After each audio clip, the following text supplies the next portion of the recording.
And we are back again with another episode from College to Combine. I'm here, joined by Riley. I am, of course, Michael Sicoli. How is everyone doing today? How are you doing, Riley? Because we have news this week. We aren't making up stuff for the sake of the off season. We're not doing best ball, which you weren't even here last week. Everyone missed that. But getting ahead of myself, how are you doing, Riley? Is this the first time we've done a show with your new glasses? It might be. No. I mean, at least not on this show. I've had it probably for a couple of weeks now. I don't know. What do you think? What do people think? Everyone comment down below what you think of these new glasses. I got the clear. It used to be the iron ones. I was told it made me look 60. Now you look 10. Now I look 10. Fantastic, coming from the 8-year-old himself. But we have an amazing show this week because, again, like I mentioned, we got training camp. Training camp is off. We have fresh news. We have headlines. Where all of a sudden we were, everyone was sitting in work on their Tuesday, and then all of a sudden flooded with headlines. You got Julio Jones we're going to talk about today. We have Tyler Algier is going to be the starting running back in Atlanta today. That's not at all the number 2 headline, but there's a million things to go through within one team, let alone the league, but we're going to try to touch on everything today. But before we do that, I want to quickly give a shout out to For Frequency's Sake. That's where you're watching it now if you're watching live. If not, you're probably watching it afterwards. Still could be on For Frequency's Sake. Definitely worth checking out at FFSQC on Twitter. And, of course, the IDPGuys, where I put out a lot of my content. You could be, again, watching that on the YouTube. Definitely subscribe there. Grant's been doing amazing work. And, of course, the Expo. Fantasy Football Expo is starting up in a couple weeks. I will be there. A lot of the IDP guys will be there. And if you go through the IDP guys, when you do it, when you buy your ticket, get a discount. Get a lovely discount to go and have a great time. Have a football-filled weekend. There's no better way to enjoy your August as we get into draft season. That is a great way to do it. But another great way is to be tuning into this show, Riley. So let's jump into it. Last week, I started it off with a quick question to my good friend, Brandon Hay, who was filling in for you because you couldn't make it last week. We were all very totally sad, man. But the question I asked, it was an important question. Who needs a good training camp? And as we kick it off this week, it's underway. Who needs to shine? I think Brandon Ayuk needs to shine, and I bring him up because it's possible for him to have a really great training camp and really make a name for himself because I think he's a great player. That's we all know that's totally within the realm of possibilities. But based on the reports that have come out today about Deebo Samuel, that Kyle Shanahan have said that they've had some really good conversations about his usage, about his contract, and it seems to be moving in a positive direction for both the sides to find a long-term agreement. George Kittle's still around, and there are question marks about the passing volume and all that we've gone into over the past few months. But the news about Deebo Samuel and that he's looking more likely by the day to stay in town makes it more important for Brandon Ayuk to establish chemistry with Trey Lance, to make himself seem more important to this offense because he was somewhat of an afterthought last year, especially in the first half when there were times he was not even on the field. It's interesting. I've been warming up on Brandon Ayuk, but I also have tempered it at the same time because I think as Kyle Shanahan, we have a million headlines we're going to go through in a bit. I'm very excited to jump to that. But one of those headlines that, put out this week, Kyle Shanahan, this is Trey Lance's team. Jimmy Garoppolo will be traded or cut, or he's going to be the backup. This is Trey Lance's roster. I don't know if Brandon Ayuk's going to get his. If Deebo Samuel's around, he's going to get his. George Kittle will get his. I think Brandon Ayuk's way to relevance will be through an injury to George Kittle or Deebo Samuel, which I hope will never happen. But otherwise, I think it'll be a really DFS type of play for Ayuk. Either way, completely agree that he needs a good camp. And with that said, let's just jump right into the news of the week, because there's so much to go through. And let's start with the holdouts, because the holdouts are really, with the exception of Jesse Bates in Cincinnati, a situation that I think will get rectified in terms of they're going to agree to disagree. He will be back week 1, but he will not have a new deal. He's holding out. Everyone else is doing the new thing, Riley, and that's holding in. You have DK Metcalf. You have Deontay Johnson. You have But keep going from here. Deontay Johnson, Deebo Samuel, DK Metcalf, Roquan Smith, Derwin James. Huge names for fantasy football, huge names for football in general. All of them are at camp. None of them are really practicing. They're all looking for new contracts. Which of those names do you think will get a contract? I think DK Metcalf is the most likely of these to get a new contract, except for except for Deebo Samuel, because I think it's looking more likely by the day Deebo's going to get a contract. So I would say him, but I also think it's pretty likely that DK Metcalf is going to get his extension. Seattle is going through their clean the books, stash for the future phase, and he's shown that he's a very capable part of this team when he has non-Drew Lock at quarterback, which will not be the case in the next couple years. So interesting, because you bring up clean the books, and then you're proposing them giving out a $100 million contract, pretty much. Cleaning the books for right now. I mean, this will be a long-term extension for when DK Metcalf signs an extension. I think the deal gets done. I would not be surprised. I'm not confident that it gets done. A deal that I'm confident that Derwin James gets his extension. I think he's such a huge leader, great player for that Chargers team. That team loves him. That team is flowing right now. I think a holdout would be catastrophic for a guy of Derwin James' caliber for that Los Angeles Chargers team. So I think that deal gets done. I think Deebo gets his contract, albeit maybe a little bit last minute. Who knows with that Shanahan system over there. They're wild. Deontay Johnson's not getting his contract. I've said that over and over again. And Roquan Smith, I'll bring this up because Roquan Smith is a huge name for IDP and always has been. He will get this deal. The Bears cannot, in the same vein of Derwin James, where everyone assumes that deal gets done, the Bears cannot afford to lose Roquan Smith.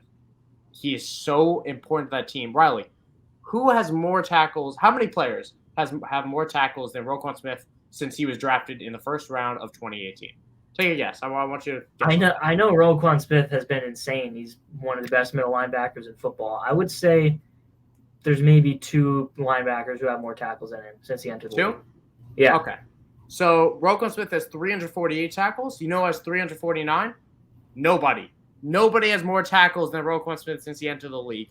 He is a great player, and the Bears are going to pay him as such. I think that deal gets done, but that's enough contract talk because that can go on forever. We're going to be talking about that next week if new news breaks on that. But before we do that, or before we just move on to the next one, because the contract talks are who's not there, who's not playing. I want to talk about who is, and that's Chris Godwin, James Robinson. Neither of us saw this coming, right? I mean, no. James Robinson, who had a torn Achilles or torn ACL? Achilles. He tore his Achilles in January, December. This is absurd that he's avoided the PUP. That said, and I put this on Twitter immediately, I hope it brings down ETN's ADP because I am still 100% out on James Robinson and 100% now on Travis Etienne. Etienne was the better player, still is the better player. James Robinson being on the field does not mean that he's healthy 100%, and it does not mean that he is better than Etienne. It does not mean he was pre-James Robinson ACL, Achilles injury either. So all this does to me is firmly kick Snoop Conner out of any deep sleeper conversation, and it does. I'm happy for James Robinson. I'm not at all worried about Travis Etienne. How about you? No, I'm not worried about Etienne, and this is we've been talking about Russell Gage for some time, and this is kind of a blow for him. But when these headlines hit, I was less thinking about fantasy and more just almost confused. Like for a guy like James Robinson, I mean, you don't have much else to lose, right? There's not. I mean, except for the long-term health of your body post-football. I mean, it was looking likely that he wasn't going to be playing football on the Jaguars, maybe even at all. I mean, I'm sure he would get another contract somewhere, but he was going to end up riding the bench on the Jaguars if he stayed there. So, but it's a different story for Chris Godwin, who he got his extension, but his time is running out with Tom Brady. I guess that's one of the motivations for him trying to get out there early. But science is crazy. Listen. I think we're realizing we got to adjust our expectations with injuries, but it's also really does come down to certain players. Where Chase Young, we could transition right into that with the PUP list, NFI notice, which is the non-football list, and non-football injury list. And if you don't have a name here, if there aren't people that we're going to talk about, chances are I talk about it in the IDPGuys newsletter. So definitely check out the sign up for that on the IDPGuys.com, as well as on my Twitter. Check out the newsletter. I put a lot of effort into it. I ran through a bunch of guys like the aforementioned Roquan Smith and some pup guys as well. But PUP notables, Riley. I think that's exactly what we're talking about here with guys like Chase Young, who towards ACL in November, he's not right. And he wasn't expected to be right.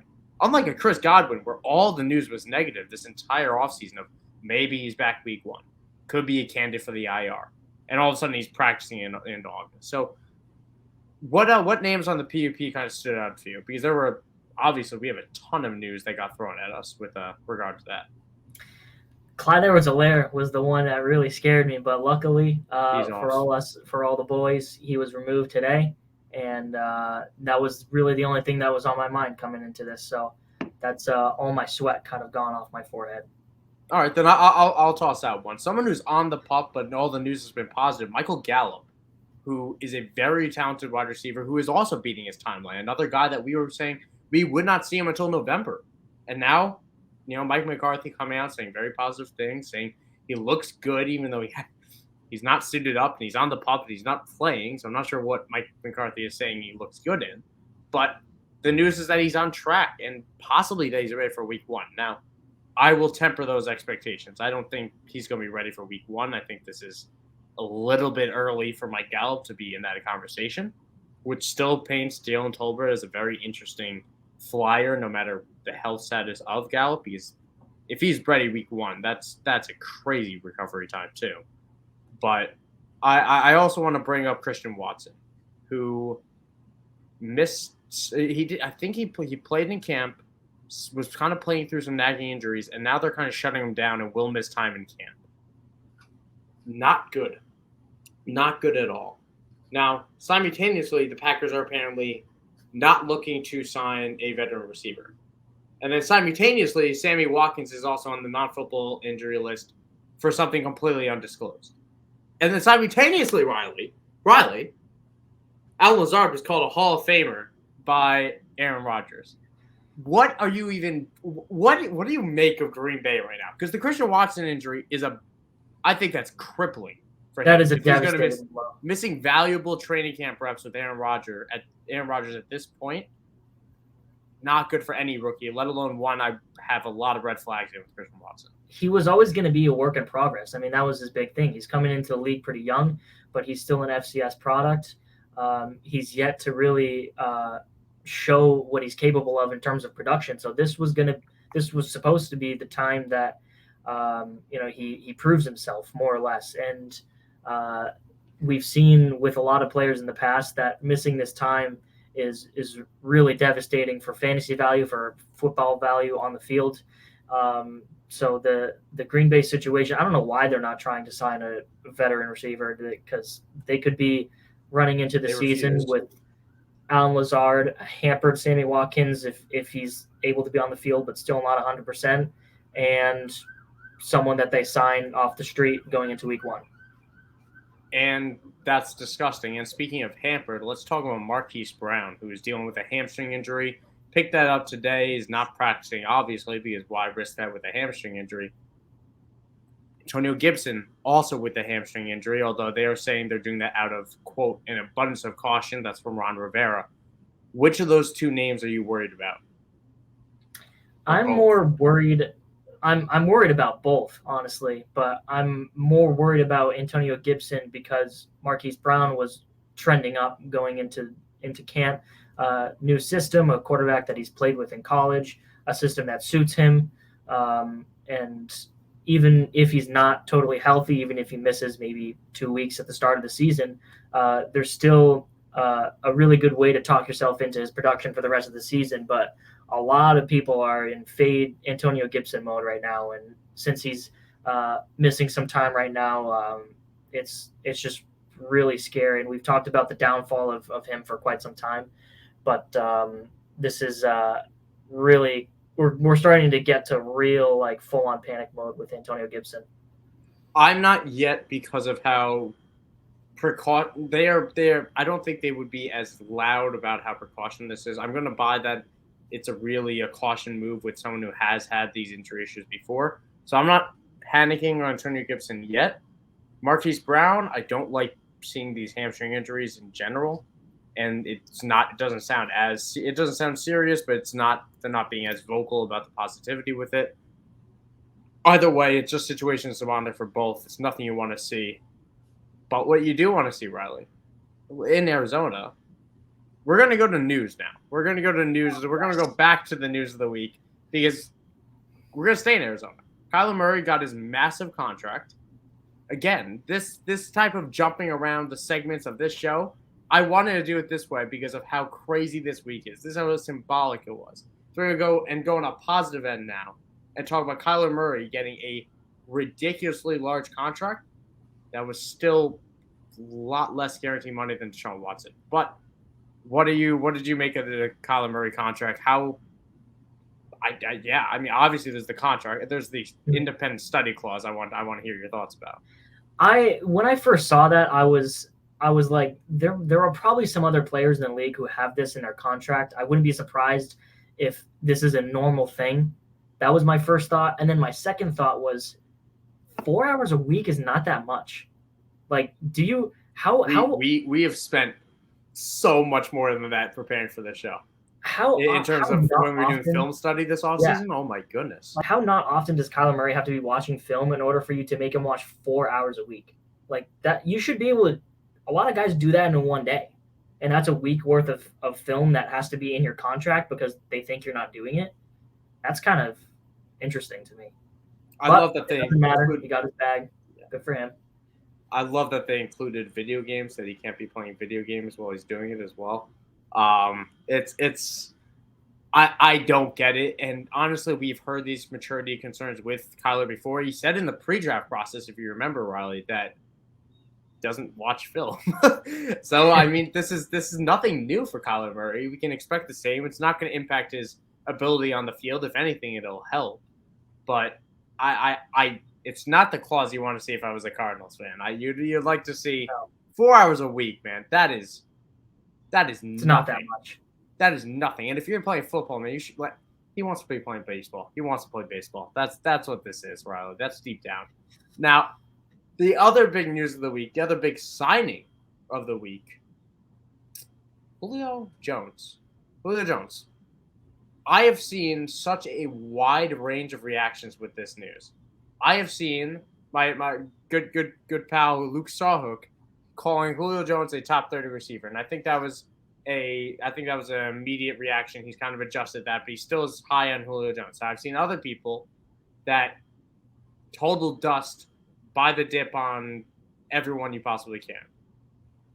What do you think, Riley? There's been a wide range of reactions because there is genuinely such a wide range of outcomes, and they could all so easily be true. I mean, like what Luke said, I don't think it's realistic for him to finish top 30 because what it would take for 3 receivers to finish in the top 30, assuming Chris Godwin plays the full season, which we can't assume right now, but I'm not going to assume that. Just for the sake of this conversation, how history has not been kind to 3 receivers from one team finishing in the top 30. Let's even say top 36 to be generous. It just doesn't happen very frequently. So I mean, Julio Jones has had injury problems in the last couple of years, adding Chris Godwin's question mark over his head. I think it could easily happen where neither of them play half the year and Russell Gage ends up with the top 30 finish. I think it could happen where Mike Evans and Chris Godwin are both top 12 and Julio is top 40, top 35. If I had to stop straddling the fence and I had to pick one, I think Julio Jones has a solid season, ends up as a top 40 option. Realistically, Chris Godwin plays like 13 games or something like that, make him, miss the first 3-4 games of the season, and he still ends up top 15, top 20, and Mike Evans finishes top 10 like he always does. 800, 5 touchdowns, 60 receptions. Sounds fair? Because Sure. that's like, it'll be the wide receiver 38, 39, and that's, I think, close to his ceiling, barring an injury to. Maybe it's not his ceiling because it's still Julio Jones, but we have not seen the Julio Jones we know in now 2 years. The last time we wanted Julio Jones was when we wanted Michael Thomas, who is also on the field, I was by just the going way, to bring and him avoided up. the pub. Should have brought him up before, but Michael Thomas avoided the pub. Good for him. That's a big deal as well. We'll see how that progresses throughout the offseason, but we're preseason. We're done with the offseason. How about that, huh? Preseason, baby. But yeah, where I came out on it is I don't care about Julio Jones.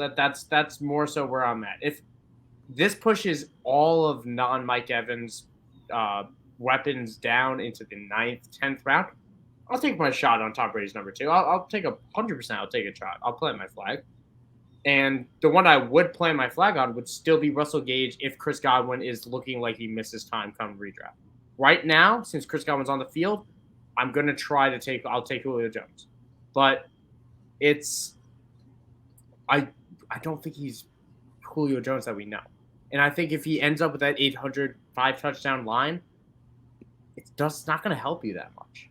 It's going to be hit or miss on each week. You cannot line up and start him. You can probably stream him on certain matchups. But I think it's going to be a real DFS situation.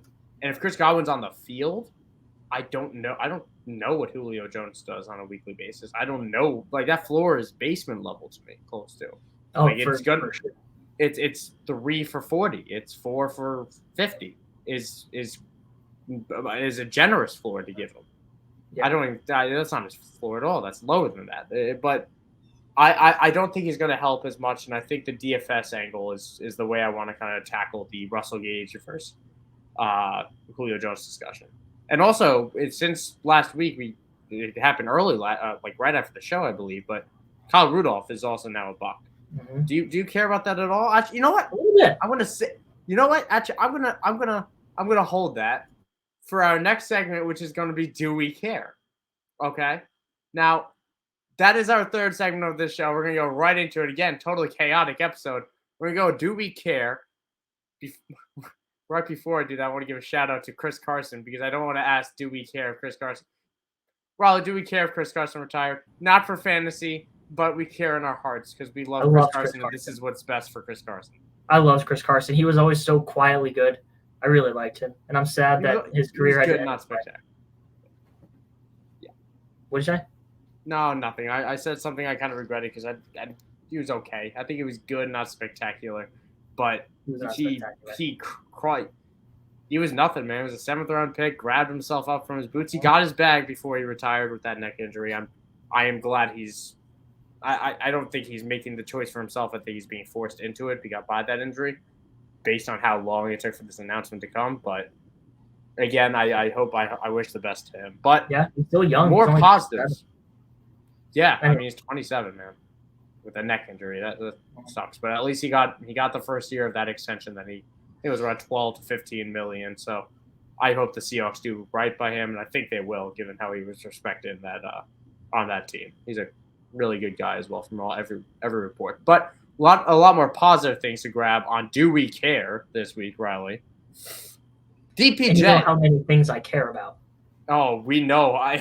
This is a real inside joke that you guys don't know. But Riley is a tough one to get to care. I don't give a rip. I don't give a rip about nothing.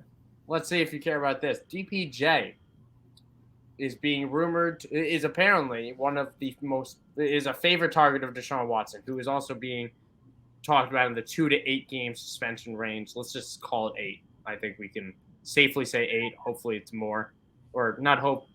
We'll see if it's more. But DPJ is apparently a favorite target of Deshaun Watson right now this offseason. Do you care, Riley? I'm going to start with yes. I actually do care about this a little bit. Whoa. So, I mean, Deshaun Watson hasn't been practicing with the full team for a very long time, right? And behind Amari Cooper, there's not a whole lot of great options to work with. So it's nice to see that DPJ has kind of distanced himself from where he used to be, which was a total afterthought. So the fact that he's getting what seems to be significant looks from who could be his quarterback for half the season, maybe more, I think that's a positive sign. I don't care because it's going to take, in my eyes, at least 8 games for us to care about this type of report. And I don't think DPJ is going to be anything with non-Deshaun Watson.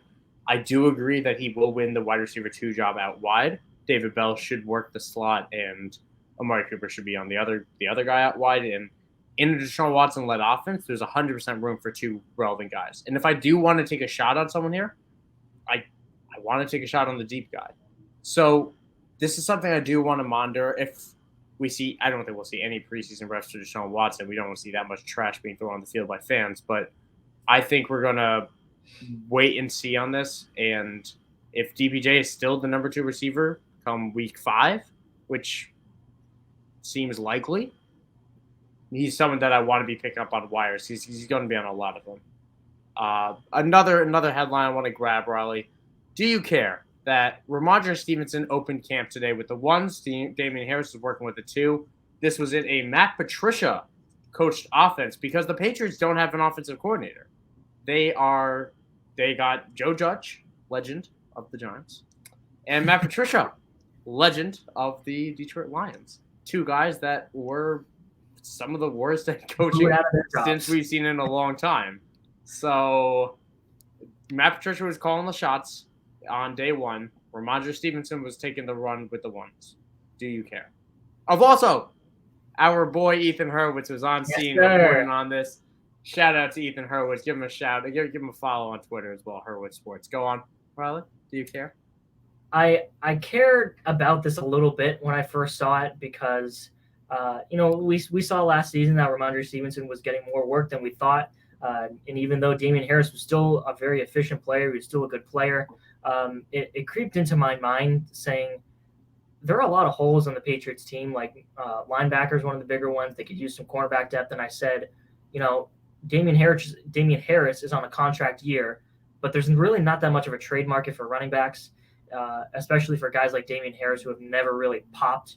I mean, he's been really solid throughout his career, but he's never been top end, which is what you'd have to be in order to command something significant as a running back in the trade market. So it's significant to me that, especially this early in training camp, it's looking like even if Ramondre Stevenson isn't legitimately threatening to take over the number 1 job, it looks like it could be a 50-50 split. I do not care about this.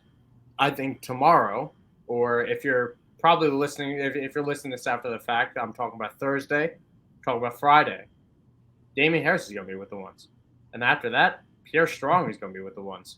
And then on Monday, it's going to be Damian Harris. And then on Tuesday, it'll be Ramondre Stevenson because this is Bill Belichick, and he does not care. He's going to play who's going to be the best guy. He's going to rotate them until he finds that order. And Damian Harris is the best running back on this team. So Damian Harris was very good last season. Like, he didn't pop off the screen because the Patriots offense didn't pop off the screen and because he didn't catch the ball because he's not going to do that. But he was quietly one of the best runners in between the tackles in football. Like, all the metrics do support that. He was one of the best in true yards per carry. It's something that you want in your running back. And he's better than Ramondre Stevenson. I do truly believe that. And I don't think there's a trade partner for Damian Harris, to be honest. I don't know who's making that deal. I don't think anyone's sending a pick, and I don't know why the Patriots even would, to be honest. But I think they just ride that till it rides. But rides it till it rides. That's my new saying, Riley. But I think Damian Harris will still be the starter, and I'm not buying the dip because I don't know. I'll send a late pick for any of these Patriots back, but I will not spend anything more than a late second in a true I need to panic. I need a running back, and I don't want to do that in August yet. But we can move on to quickly on this one. This can be a quick hitter. Leonard Fournette, all the talk about 260 pounds. He is back down at 245 in camp. I saw a photo. He does not look ripped, but he does not look at all fat. He looks like looks like Leonard Fournette. Looks like how we saw him last season. Do we care? Were you panicking in the first place? Are you flipping back? What? Where are you at? Nope, don't care. Never panicked. He's going to own all the early down work no matter what. Rashad White will take his receiving work that he had last season that made him a top running back, but I think he's still going to be a good between the tackles runner. They still have a top-tier offensive line, and we always knew that this was going to be the case because a lot of running backs secretly do this. They add some weight in the offseason, they shed it down during camp, and they're good to go once the season starts. I don't care either because Rashad White is still going to eat into this role as the season progresses, and Leonard Fournette will be a difficult player to own in fantasy come week 9 because of Rashad White. Different takes, both agree that we do not care. Trey Sermon, speaking of not caring, has done everything he can, quote Kyle Shanahan, and is, again, quote, as yoked up as he can be heading into the season. Now, this backup job is wide open in San Francisco behind Elijah Mitchell, who missed a lot of time last year. Jeff Wilson was the front runner last I saw. TDP was getting mixed headlines in camp. Trey Sermon was not being talked about at all, and Kyle Shanahan tried to talk him up here himself. I got 2 questions. Who wins this job in August? And do you care about this headline? Unfortunately, no, which is sad because I like Trey Sermon and I want to care about this, but I don't. Elijah Mitchell's going to be the lead back if the 49ers have one. I don't care to mess around and try to predict what they're going to do with this backfield because you don't ever freaking know with them. But if I had to pick a favorite for the starter role, it would be Elijah Mitchell. And if I had to pick a favorite for the backup, it would be Jeff Wilson. He's the incumbent. He's been there a while. He's proven that he can be efficient in a backup role, and he's just played better than Trey Sermon last year. I agree with everything you said, except I do care about this backfield, and I do want to take a shot because this backfield is productive every single year. But on the other end, Malcolm Brown is being signed by the Saints, and I can feel you rolling your eyes that I put this in. I just want to bring up a direct comparison that anybody, because he is now trending on Sleeper because people are picking him up, this is the exact same situation with, again, Malcolm Brown that we had in Miami. Do you remember that? When he was signed to Miami, it was an open backfield, and it was like, he's the veteran. Maybe he can grab it. Don't care. Don't even know if Malcolm Brown makes this roster. This signing means nothing to me. It's a depth piece in a very crappy backfield. I don't think he makes the roster. I would be shocked because he's really not that good. But, again, neither is half of the players in that room. Colts GM Chris Ballard said free agent T.Y. Hilton is in his retirement home, but is actually, quote, still in the mix to re-sign with the team this season. Now, T.Y. Hilton has not exceeded 800 yards since around Andrew Luck. So I'm not bringing this up as to saying I care. But T.Y. Hilton's signing, I want to bring that potential up because that would be a huge knock to any redraft potential of Alec Pierce or to Alec Pierce, really. Michael Pittman, it wouldn't impact my view of my view of Michael Pittman. It would not impact my love of Paris Campbell. It would be a big knock to Alec Pierce if that happens. Do you think it happens, Riley? I don't think so. T.Y. Hilton was basically dust last year. I mean, I tip my hat to him as a former very good player, but I would be shocked if he signs, and I'd be even more shocked if he makes the roster in some sort of competitive way and plays competitive football in a meaningful fantasy sense. I don't think he'll be meaningful for fantasy. Again, I think there's an off chance that Alec Pierce could be meaningful for fantasy, but that won't happen if T.Y.'s here. I think this deal gets done. I think T.Y. would have retired months ago if he didn't want to play. The only team he wants to play for is the Colts. The GM is saying that he's in the mix coming back here. I think T.Y. does end up coming back and playing with Matt Ryan, which is a really interesting duo. Just saying Matt Ryan and T.Y. Hilton, right? Once upon a time, if we can go in the time machine. But the Athletics' Josh Kendall reported that there is, quote, a scenario in which Tyler Algier, quote, becomes the Falcons' starting running back this season. It is a total no kidding headline, but I'm going to run with it anyway and Yeah. say I drastically care because Tyler Algier is the best running back in the system. I have said it for a while. We are both very high on Tyler Algier. I think he is going to be the starter within short order, and he's one of my favorite dart throw running backs to take as my RB4. How about you? If you watch this show, you know that we care about Yeah. this, and you don't need us to say it, but he's the best running back in this room, and he's going to win the starting job, and he's the best. Yep, we completely are. We are on the same page here, which isn't always the case. Last one, Riley. The Athletics' Daniel Popper expects wide receiver Josh Palmer to, quote, distance himself as the clear third wide receiver during camp. Obviously, he's competing with Jalen Guyton, a dark, deep threat guy himself, who apparently all reports suggest that he had a very good camp. But I trust the Athletic. Daniel Popper saying that Josh Palmer is going to make that leap and take the third job in what is going to be a very pass-heavy offense that will utilize 3 wide receivers. I know a few people on Twitter who have been chomping at the bit to get Josh Palmer late in drafts. I'm not as keen because I don't think Josh Palmer is anything special, and I think the volume is going to be limited as the third option if you aren't that special guy. But it's a valuable offense, Riley. Do you care? Yes, I do. I like Josh Palmer coming out of school. High draft capital. He was a 3rd-round pick. He's still only 22 years old. There's one deep ball touchdown I remember from last year that was pretty frigging awesome. So I'm in on Josh Palmer. I won't be totally reaching for him. I'm not like I don't have to leave my drafts with him, but the third piece in an offense led by Justin Herbert, who by all accounts is a really strong MVP candidate. I think that's a valuable part of this offense to have. So if it's the last round of the draft and he's still on the board, I will probably be taking him. I'm pretty sure Justin Herbert is the odds-on favorite to lead the league in passing yards.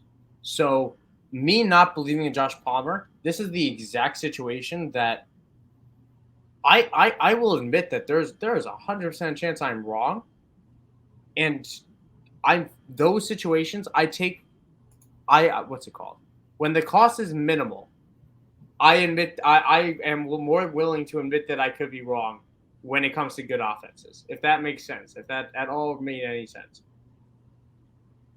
I don't know if it did, but I'm willing to take a dart throw on Josh Palmer if the ADP stays low because he's attached to a good offense. Even though I don't think it's going to hit, the cost is so minimal compared to the upside in that offense. That's what I'm trying to get at. And that will be our show this week, Riley. We had a lot to go through, and we had a lot of headlines. It was training camp. How do you feel, Riley, that we're back in the full swing of things? I was excited for this week. I like having tangible things to talk about. Yeah. I mean, last week you missed it. We talked about best ball targets. Definitely check out that show on For Frequency's Sake on YouTube, as well as the IDP Guys YouTube. Check it out on either one. It's fantastic either way. Either way, you can see me. You can see Brandon Hay, who is not Riley here because he's has better things to say. But that will be our show this week. Thank you, everyone, for tuning in, sticking with us. I am Michael Sicoli. You can follow me at Michael__Sicoli. Follow Riley here, Riley_Millette. Very simple 2 Twitter handles to follow. At For Frequency's Sake on Twitter, YouTube, whatever you want to check it out because they are great guys over there putting on some great shows. And, of course, the IDP Guys at IDP Guys on Twitter. Great content, great newsletter put up by yours truly every single Wednesday, and amazing website content. We're going to be at the Expo. There's a discount. Check out the website to get all the info on that. Also, the IDP Guys Invitational, that closes up this week. That is it. The grand prize for that, you know what it is, Riley? No. It's an entry into SFB 13, provided you are into, provided you do sign up for SFB 13, you can win an entry to that if you win our Invitational. Again, check out the website for all the info there. It's for autism awareness. Great thing to be involved in, especially if you want to try your hand at IDP for the first time. That is our show. Thank you all for tuning in. Have a good night. Stay safe. Stay healthy.